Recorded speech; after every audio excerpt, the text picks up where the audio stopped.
Ma ei tea, kes sa oled, aga ma olen täiesti kindel, et sa oled võimeline looma endale väga palju ägedama elu.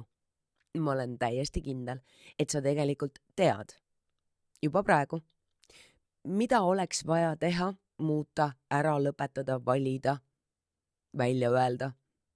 Selleks, et lähitulevik oleks natuke parem, natuke rõõmsam, natuke helgem ja et pikas perspektiivis viiks see sind palju lähemale sinu unistustele.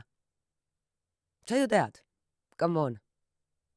Nüüd kujutad sa ette, mis saaks siis, kui kogu see energia, kogu see aeg, kõik see, mille sa kulutad sellele, et leida lihtsalt vabandusi ja põhjendusi ja iseennast ümber rääkida, kui sa selle kõik suunaksid ümber enda toetamisele, mis siis oleks võimalik?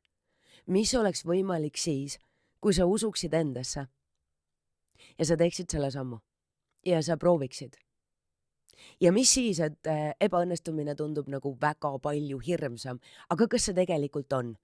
Kas tegelikult on ikkagi hirmsam ebaõnnestuda, kui lihtsalt jääda terve elu aedikust vaatama, kuidas elu sust mööda läheb?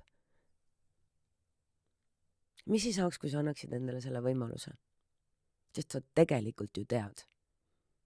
Sa tead täpselt, mida on sul vaja muuta või mida on sul vaja teha või millist tee otsa sa pole kunagi proovinud, aga millega sa oled oma mõtetes nii pikalt mänginud. Tee samm.